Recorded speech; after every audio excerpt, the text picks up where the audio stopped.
Today, we will be inserting ourselves into an inclined orbit in order to complete the contract, position a satellite in a specific orbit of Kerbin. This contract requires us to place a satellite in our highest orbit yet, but the real challenge is going to be dealing with this highly inclined and retrograde orbit. To do this most efficiently, we'll be looking at how to launch into a parking orbit that matches the plane of our target. Also, as our target's orbit is elliptical, I will discuss the most efficient way to insert a vessel into such an orbit. And we'll finish off by using the skills we've acquired in this episode and the last to rescue ourselves another KERBAL. Let's get started. We'll start off as always taking a look at the contract, position a satellite in a specific orbit of Kerbin, and taking a look at our objectives here. We need to build a satellite to our specification and deploy it in a very specific orbit around Kerbin. And well, actually, there's a lot of stuff that needs to be on this one. If you take a look, we need a Science Junior, we need a Mystery Group, and a Thermometer. Always take note of those. It is really easy to forget one of those things and then mess up this entire contract. But the main thing we're going to be talking about here are these orbit specifics. We have an apoapsis of about 44,000 kilometers, a periapsis of 42,000 kilometers. That's taking it out in the range of the orbit of Minmus. So this is going to be the largest orbit we have yet created. But the big thing is going to be this inclination of 133.9 degrees. That is a very high inclination. Most of our orbits have been inclinations of 0. Once it gets more than 90 degrees as well, we're looking at actually a retrograde orbit. We're going to be going around backwards around Kerbin. And we're going to be looking at how we can do that in the most efficient way possible.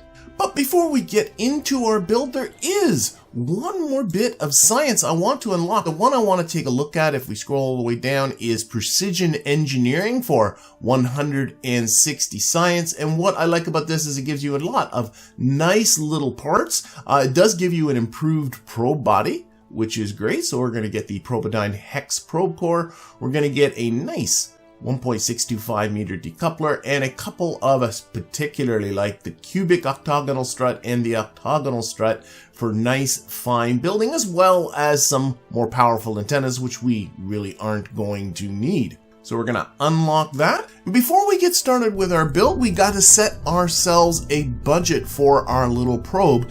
And the budget that I worked out is 1,300 meters per second. Now, I got that mathematically, and I do have a video of calculating the cost of inserting yourself into elliptical orbits like this one if you want to learn how to do the math yourself. But don't forget, there's nothing wrong with just doing something simple, like taking a probe body, that's now a probe, and simply launching that and using the game's cheat menu to put this thing into low Kerbin orbit. Then it's just a simple matter of constructing a couple of maneuver nodes and seeing what it will cost to put your apoapsis and your periapsis where you want them to be. And this is something I talked about in more detail in my previous video on inserting satellites into specific orbits. But right here, I'm getting two burns, one for 915 meters per second and the second for 233 meters per second for a total of 1,148 meters per second. And with some generous rounding up to give us a bit of wiggle room, you can see you're going to get a number that's very close to the budget I came up with. Notice that I am not looking at the cost of making the inclination change. In fact, now that we're up here, you can see that this purple orbit is our orbit that we're shooting for. And the thing that I do not want to do is make the inclination change while I'm out here in space. Inclination changes in orbit are expensive. So do everything you can to avoid them, and we are certainly going to be avoiding them. But with our budget now firmly in hand, we'll revert back to the vehicle assembly building and keep going with our build. And as this build doesn't contain any principles that we haven't talked about before, this is going to go pretty quickly. I kept with the Hex probe core there in the middle. This gives us the ability to lock to prograde and retrograde during flight, even without a pilot. Sorry, Jeb and Val. Made sure to include the necessary science equipment. That would be the Science Junior, the Mystery Goo, and the thermometer. And even though we don't have any science that we're going to be transmitting, I do want to put on a Communitron 16 antenna because of the distance we're going to end up being from Kerbin. For fuel, I put on two R-12 donut external fuel tanks, one below and one above the Science Junior. And for propulsion, on the bottom of the Hex probe core, I put a 48-7S Spark liquid fuel engine. I then put on a Z200 rechargeable battery bank, which hid very nicely into the hole of that top donut fuel tank. And then on top of that, I put on 3 of the newly unlocked octagonal struts. Built myself a little tower. These parts are great for small construction like this. They only weigh 1 kilogram each. And then mounted on my little tower, I put 6 Oxstat solar panels, and then a top with the Communitron 16 antenna, as well as the Mystery Goo and the thermometer. I then finished this off with 6 blinking navigation lights that I put down there on the Hex probe core, and then I hid a dome light at the base of the octagonal strut tower to help light that up. In the end, I ended up with a probe with 2,134 meters per second, way above the 1,300 meters per second that's required, but with its 1.68 thrust to weight ratio, this thing will also be able to handle the upper part of our parking orbit insertion. Now, all of our insertions to date have been into equatorial orbits, and I've been budgeting in around 3,800 meters per second. This being a tutorial, that's a very nice, generous budget for getting yourself into a low orbit about Kerbin. What we're going to be looking at in this video, though, is inserting into the inclination that we want. This will allow us to not have to make the inclination change out in space, saving us fuel. However, the cost of your insertion will increase the further you are from east. Going east puts you in an inclination of 0. We want an inclination of 134 degrees. We're going to be going, the furthest you can get away from east is 180 degrees. So we're going about as far away from east as you can, and that is going to increase the cost. I'm going to budget for this ascent 4,300 meters per second, bringing my total delta V budget up to 5,600 meters per second. Once again, if you want to get into the math, I got you covered with this video right here, but for this video, we're just going to continue with our build. And like before, really no new principles here. I did use my newly unlocked TD-060 coupler, which fits nicely on this 0.625 meter engine. I then covered up my payload with a 1.25 meter fairing. For additional control, I added in an advanced inline stabilizer. For fuel, it was 2 FL-T800 fuel tanks plus one more FL-T100 fuel tank tucked in between them. Underneath all this, the very familiar LV-T45 swivel liquid fuel engine. It was then just 3 small tail fins for a little bit of extra stability, some launch clamps, and this thing was ready to go. So we're going to get started by taking a look again at our contract details. And we can see that we need an apoapsis of about 44,000 kilometers, periapsis of about 42,000 kilometers, an inclination of 134 degrees. But there is one other number here, a longitude of the ascending node of 273.8 degrees. Now, I don't care about this number. Flat out. I don't care what that, I'm not going to get into explaining what that number means. You do not need to know. But the very presence of a longitude of the ascending node means that you have to match the plane of your target orbit. Let's go into map view and I'll show you what I mean by that. So this purple orbit is our target orbit. If I did not have a longitude of the ascending node, all I would need to do is get my inclination, periapsis, and apoapsis right. I don't have to exactly match this purple orbit. As long as these numbers are right, I'm going to satisfy the conditions of this contract. But the longitude of the ascending node locks down the plane of this orbit. So I not only have to get these 3 numbers right within reasonable deviation, as it says here, I need to actually match the plane of the purple orbit. Changing planes once you are in space is expensive. So the best plan is to launch yourself into a parking orbit, a low orbit about Kerbin, that is already in the same plane as your target orbit. That involves launching at the right time. So let's zoom in here on Kerbin. We're going to actually double click on here to focus our view on Kerbin. Thankfully, Kerbin rotates, so our launch site is going to be moving relative to this orbit. I want our launch site to be directly underneath either the ascending node or the descending node, the two places where this orbit crosses the equator. I can see by Kerbin rotates in a counterclockwise direction, so I'm going to be under the ascending node first. So what I'm going to do is I'm going to zoom out. I'm going to line up the AN and the DN on the orbit as best I can. It gets a little bit twitchy. You don't have to be, you know what, that's close enough.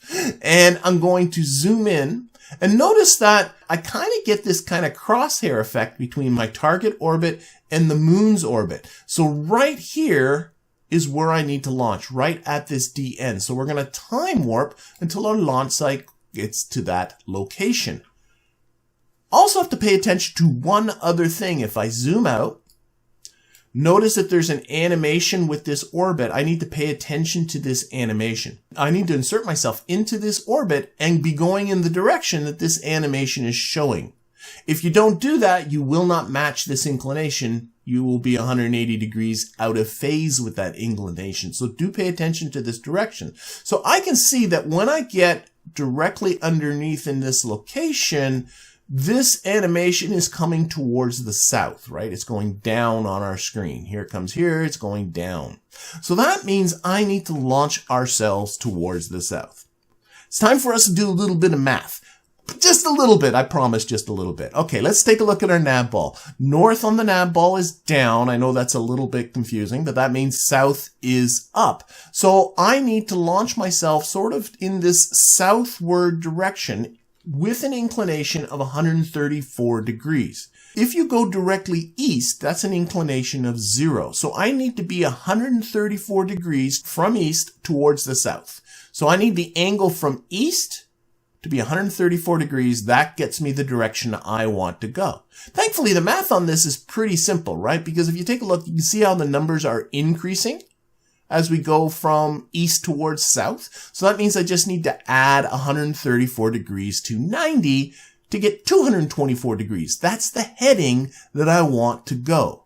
By the way, if you were going towards the north, notice how the numbers go down. You would just be subtracting your inclination from 90. We do have a heading of 224 degrees now to aim at, and we're going to use this heading value down here to really kind of help us out. If you went at a heading of 224 degrees, you actually will find your inclination will be a little bit short of where you want it to be. Why? Well, because I'm already moving towards the east. Don't forget, if I go to orbit view here, I have a velocity of 175 meters per second going towards the east because of Kerbin's rotation. So I already have an orbital prograde vector going off in this direction. I need to pull that vector over towards the south and towards the west. So what that means is I actually have to head a little bit past 224 degrees. You can kind of eyeball this and adjust this as you go, but add on a few more degrees. I'm going to add on 3 more degrees to 224 degrees to get 227 degrees. That's going to be the heading that I'm going to be heading off at shortly after launch. But don't forget, we do still have to get to our launch window, so that's going to take a little bit of time warping until our launch site is right around where that D, and actually you probably want to stop a little bit before because it does take you a few minutes to get up into orbit. And there we go. Okay, let's get back and let's do this thing. So SAS on, throttle up. Gonna put this back onto surface, and also gonna get into my maneuver mode here. And I want to take a look at some of my orbital parameters, and specifically if I go over to the advanced orbital info, I want to keep track of this inclination. Okay, we want that again to be 134 degrees. So punch it. Go. And just like, even though we're going to be going in a funny direction, always, just like before, for the first 50 meters per second or so, go straight up. And then once you get to a speed of around 50 meters per second or so, start knocking over in the direction you want. And don't forget, I want 227 over here. We'll knock it over about 5 degrees, lock it onto the prograde vector, and take a look at my heading. I can see I'm coming a little bit too far west. 227 I want that number to be, so I'm going to fiddle with this a little bit. Pull it a little more this way. Let it settle out. 234. Let's go a little more this way. Don't have to be precise. I just eyeballed that 227 anyway. 229, that's good enough. 228. I'm looking at my inclination. Notice how it is going. I'm also looking at, I'm falling over a little too quickly, so I'm going to turn on the stability, take it off the lock to prograde. There we go, we're at 10 kilometers. I'll lock it back onto prograde. No, you also have to pay attention to your periapsis, right? Because your periapsis, we've got to cut that when we get to about 80 kilometers. Also, notice that my time is getting close to a minute, so I'm going to knock down the thrust. Lots of things to look at here so that I'm not increasing my apoapsis as, you know, timed apoapsis. I want to keep that under control. Let's take a look at our inclination, see how it's doing. 227 degrees. Yeah, let's just kind of keep locked onto this and keep an eye on things. So I'm going to keep flipping back and forth between my apoapsis, because I want to cut this when it gets to 80, and my inclination, which again, I'm shooting for 134 degrees. That's looking pretty good. I like it.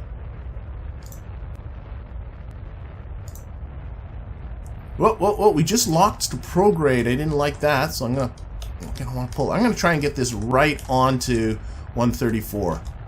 So we're just letting this get to 137. Okay, lock it to prograde now. I'm a little over 134, that's okay. And now I'm just gonna watch my apoapsis because it's getting close. So I'm pretty happy with inclination. Apoapsis, let's just watch that one. And you can see, don't forget as well, you can always revert to retry this again. There's a lot going on. And cut. So our apoapsis is now at 80 kilometers. Our inclination is 134.2. I'm actually rather ecstatic about that. So we'll just get ourselves up to apoapsis to perform our final insertion. Put this down onto the horizon. And I want to keep this heading at, now I want to keep it at 224, or as close as I can be to it, so I don't change my inclination all that much. But now I really do have to pay attention to raising up my periapsis. Again, if you want to do a quick save, do yourself a quick save so you can try this multiple times. But I'm going to start throttling up at this point. This is also, if you want, you can do this with the maneuver node. If you find that this is just way too many numbers to look at the same time, I'm starting to push my periapsis or timed apoapsis up, so I'm going to bring this down a bit. In fact, I'm going to lock it to prograde. I think we're good enough. Oh, lost our stage. Onto our little spark engine. A lot more thrust now. Let things get a little bit too close here. We'll pitch up a bit to sort of keep this time from getting to zero.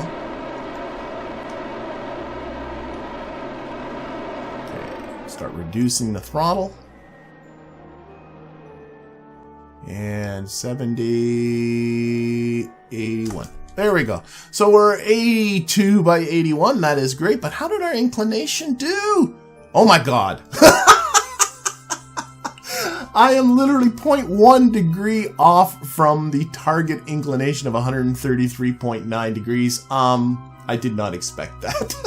But if you are off by a few degrees here, don't worry about it. An inclination change of a few degrees once you're out in space is cheap.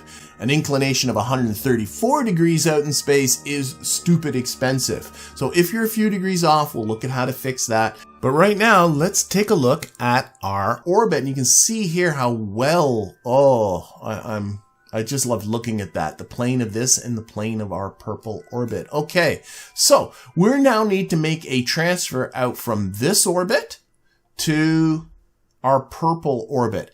It is cheapest to go for the apoapsis of an elliptical target orbit before the periapsis. And this is really just the O-berth effect. You have to put energy into this lower orbit to transfer it out to this higher orbit. And you want to put in as much of that energy as you can at the lowest altitude that you can. And that means going for apoapsis first. And we're going to put this onto here so I can actually see this apoapsis. I want it to be 43.980.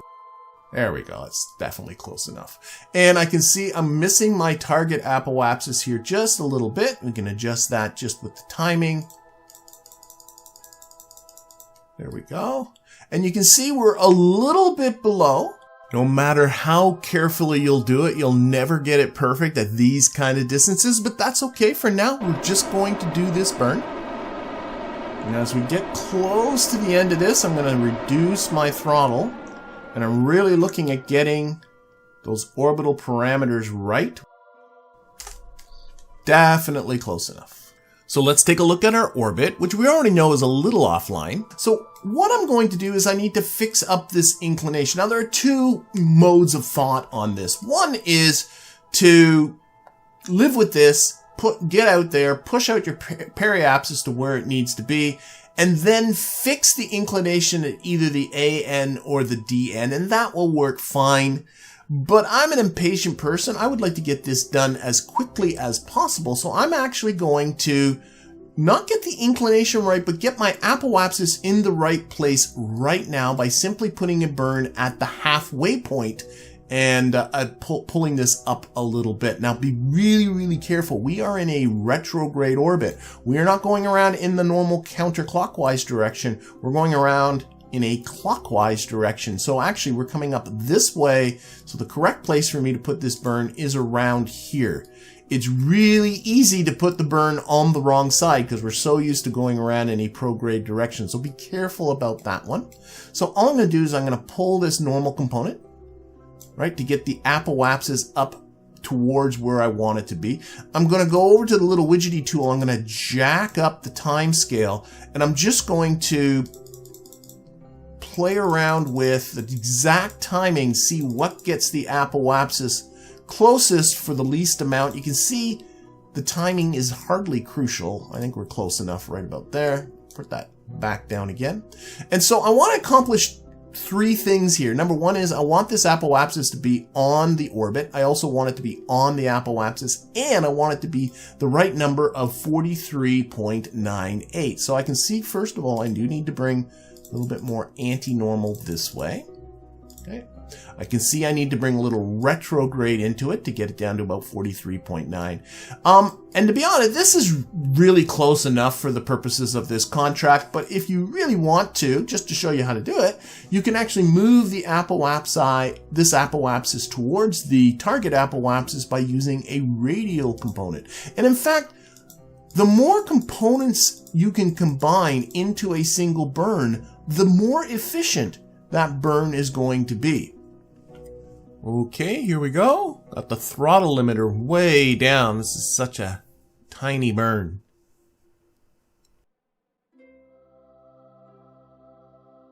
I'm very happy with that. All right, so now what we want to do is we want to get ourselves into our final target orbit with a single burn out here towards our apoapsis. And if we take a look here, we can see if we hover over the DN, there it is. We have an 8-degree difference here because of my change that I made. You can actually see it, the visible difference there. That's not a problem. That'll be cheap to fix out here, especially with the fact that we're going to be combining it with another burn. But what we're going to do is we're going to put our maneuver node right there on our apoapsis. I want to first start thinking about pushing out that periapsis out towards where it needs to be. There we are there. You can see how the apoapsis is starting to get away on me. That can be adjusted just with timing. So if we turn the timing down to just 1 second intervals and just, maybe more than that. Yep. I'm not quite on the apoapsis. See that? So by adjusting the timing here, I can bring the two apoapsi right on top of each other. A lot of icons right on top of each other. I can see now I got to go a little more prograde to get that periapsis where I want it to be. And now let's think about the inclination change. Again, there's an 8-degree inclination difference. We can do it with our eyeballs here. We can see that this needs to be on here. We are coming around in this direction, so we need to pull southwards like this. Pulling that down. And you can do this just with your eyeballs. Right on there. Our apoapsis got away on us again. If you want, you can adjust the timing of that to get your apoapsis to be closer. There we go. That's our orbit. Let's get out there. Reducing our throttle here towards the end. And just watching those contract parameters, getting ready to cut the throttle as soon as they check off. There we go. Okay, and then we gotta wait our obligatory 10 seconds, and this contract will be complete. And now with this ability to deal with inclined orbits, well, I happen to have Misha stuck in this orbit out past the moon that also happens to be fairly inclined. Well, let's go get her. And if this vessel looks a little bit familiar, well, it should. It's the vessel that we built last episode. And also one of the things I talked about last episode was how to do a high altitude rendezvous, which will clearly come in handy for this mission. And while we watch Jebediah and Alejandro make their ascent, I would like to take this opportunity to welcome aboard my most recent Patreon patrons, Alec Adams, Max Hammer, and Jerry Gazer. Thank you very much for your most generous support, and of course my ongoing thanks to my most awesome Patreon patrons and YouTube members who continue to support this channel every single month. As for this mission, after inserting into an orbit that matched the plane of the target, I was able to set up a rendezvous relatively easily using the same skills from this and the previous episode.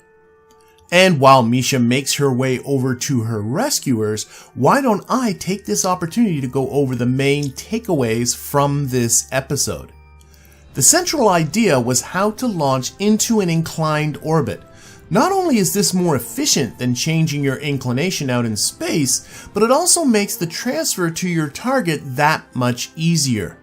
We also learned that when transferring to an elliptical orbit, it is cheapest to go to the apoapsis first rather than the periapsis. And finally, we took another look at how to use normal and radial components of burns, as well as the exact timing of the burn to fine-tune your desired orbital parameters. And with that, I'm going to be drawing this episode to a close. I hope you found it useful and that I'll be seeing you again for the next one.